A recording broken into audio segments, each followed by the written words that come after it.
let's take this song Tune Up, and every one of these 2-5-1s has this flat 5 in there. All right, so we can go altered or unaltered with that. And a flat 5, a sharp 11, you can call it that too. It's an altered tension. It's a sharp 11, so you say it's an altered tension. But it's different than the flat 13 or the sharp 9 or the flat 9, in that you can kind of go unaltered with it. You can go and you can use this A seventh with a 9 and a 13, no altered tensions there, and put the sharp 11 with it. In fact, that's really the way to go most of the time. Now you could use altered there, right? That works fine, right? There's nothing wrong with that. Doesn't fit so well with the next note, but when you're improvising, you can adjust it to however you want. Or,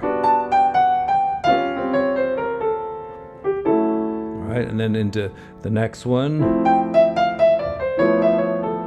All right, so you can use the flat 5 or the sharp 11, whatever you want to call it, and use an unaltered voicing there. Or you can use an altered voicing. And then you do the same thing again.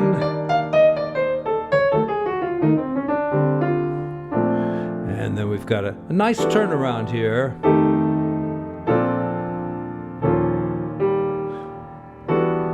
Kind of an interesting way to get back to the top of the song.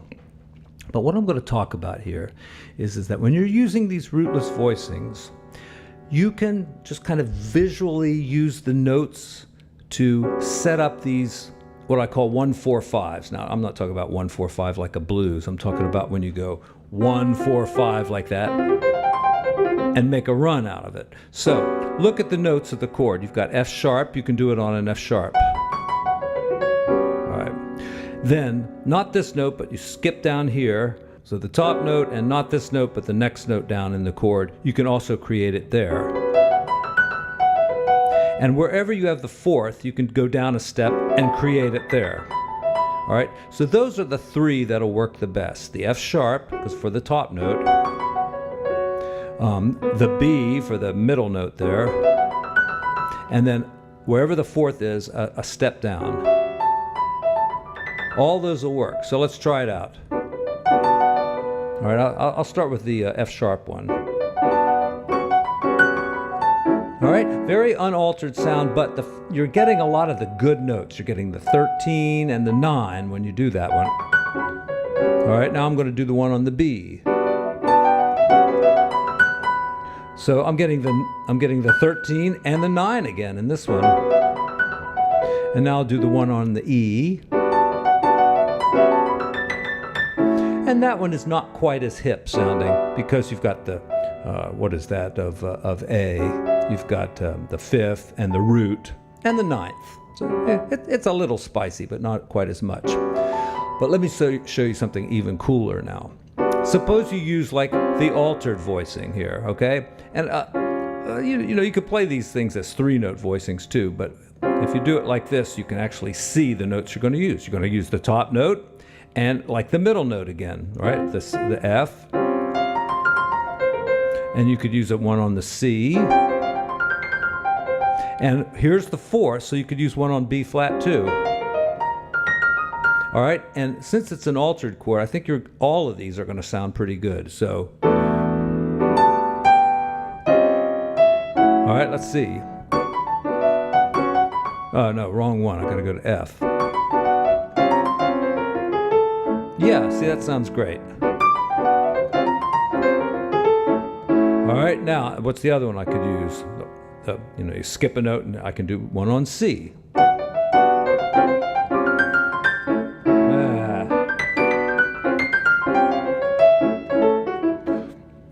I'll go a little slower. So, I kind of just knew what to play there. But then here's the one on C. And then as I get to D, you can find those notes a little easier on the major chords. It's the dominant chords that you want to try to get the cool ones on. So I have one more I could do. There's the fourth. I could do B flat. So here we go.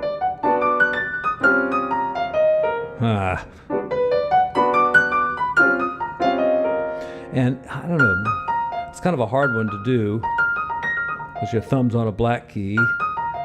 You could think of it like that maybe.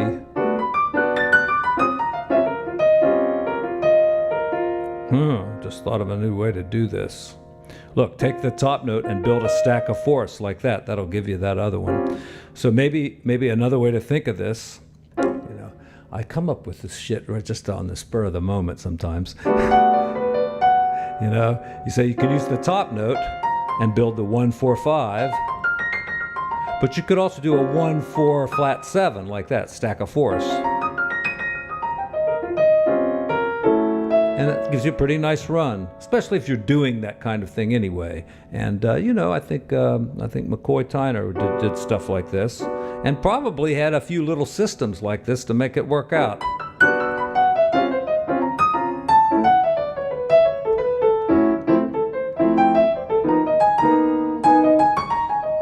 Yeah, I did that one and that one. And where am I going? C.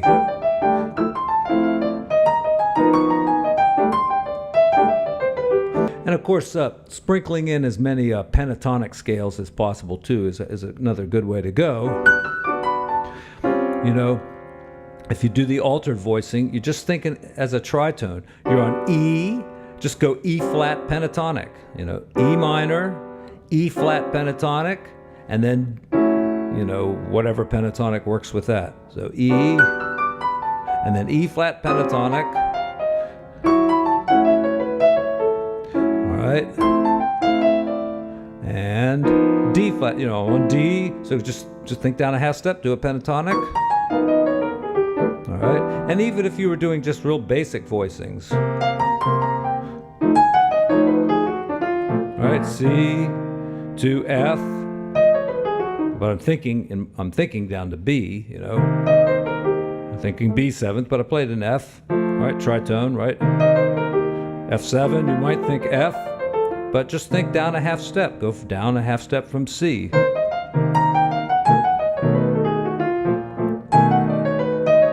That's a hard one to play there. All kinds of good fingerings will work.